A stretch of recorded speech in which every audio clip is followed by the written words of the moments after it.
my vehicle. I don't know why on my blog posts, well, this is only my second one, but I always seem to be my vehicle.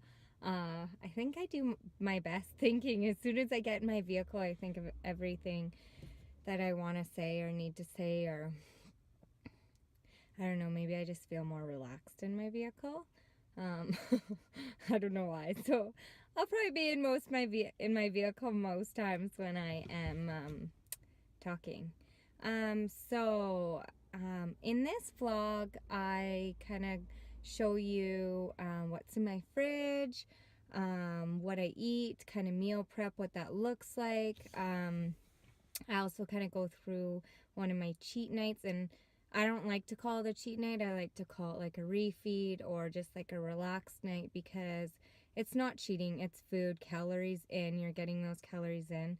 And yeah, so I think as long as you keep your portions and you don't go overboard, I don't like to get stuck in that mindset. I did the first time around.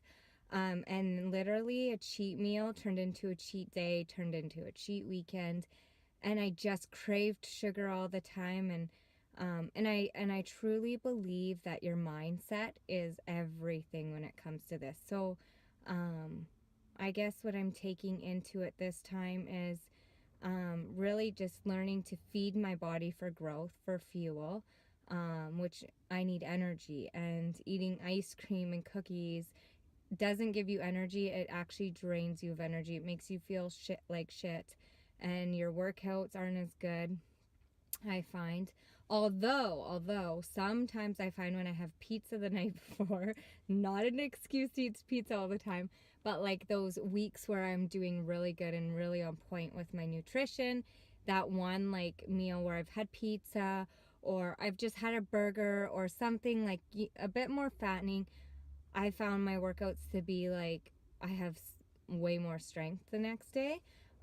Doesn't happen all the time, because I tried to do that 2 nights in a row and actually did the opposite effect to my workouts. I felt sluggish and gross and lethargic and puffy and stuff. So, anyways, that's enough ranting about that.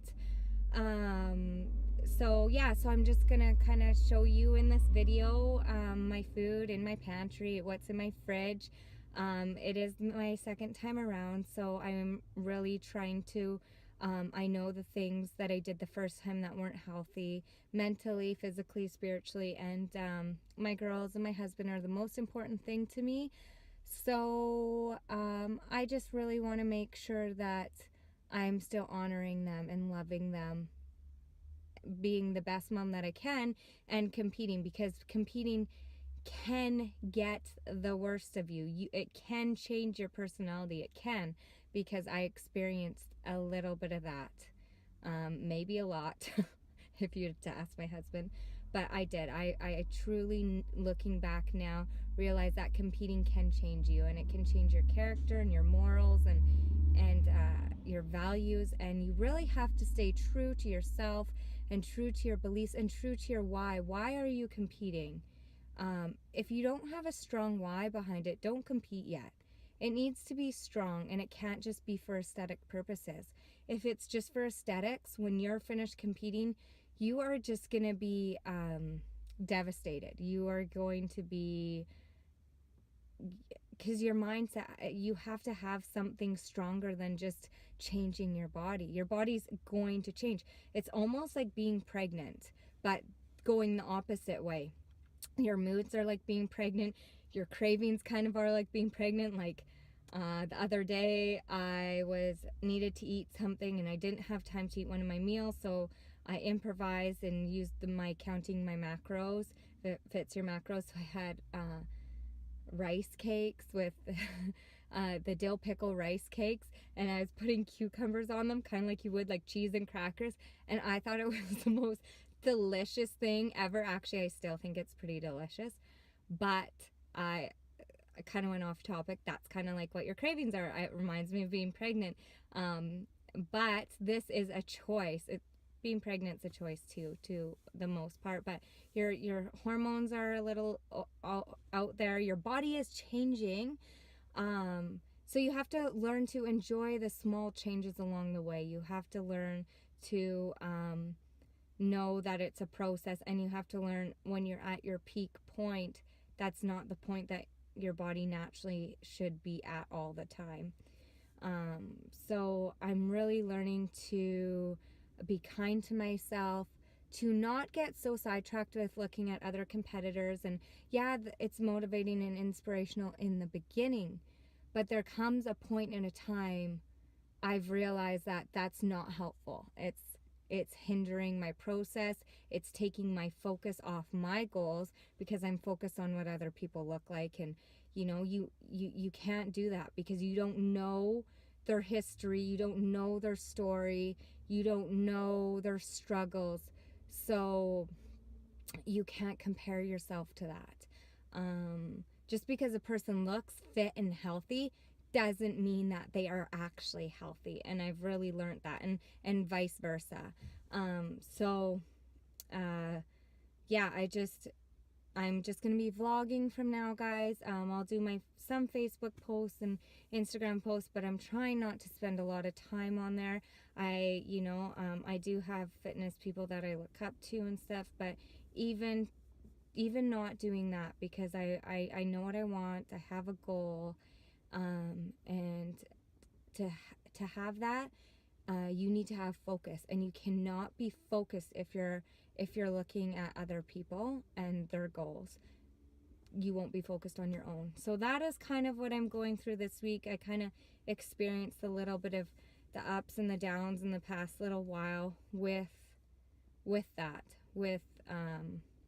social media and doing the comparison, which I said I wouldn't do, and I found it creeping back in, and the mood's kind of going all over the place. But I realized that, and I realized, okay, why am I feeling this way? So for anybody that are new competitors, just, it's good in the beginning to have some kind of guidance and stuff, but don't be obsessing over other bodies or going, oh, I want a bum like that, or I want that. You have that, and you have the only that you can have, and you don't know how amazing it's gonna look. But if you're constantly looking at other women's physiques, you'll never get your physique to where it needs to be. So look to inspire, but then shut it off at some point and focus on yourself, because it can make you feel depressed. And because when you compare yourself, it steals your joy. No matter what, it steals your joy, because you'll never be that other person. You'll only be you. And so I think I've rambled on. I think I've rambled on for long enough now. That's kind of what I'm going through this week, and this is my vlog for this week. If you have any questions, hopefully I didn't forget anything. I usually do as soon as I get off.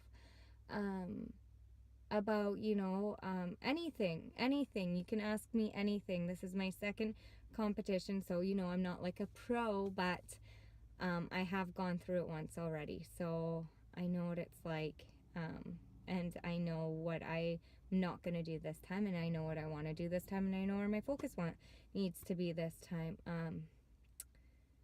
So I think that is all for you today. It's Saturday. We just finished renovating in our basement. We just bought a house, but we did it so that we could do the basement because it's a walkout, and I'm a trainer, so I wanted to do it so my clients could come in through the basement and I'd have a private studio.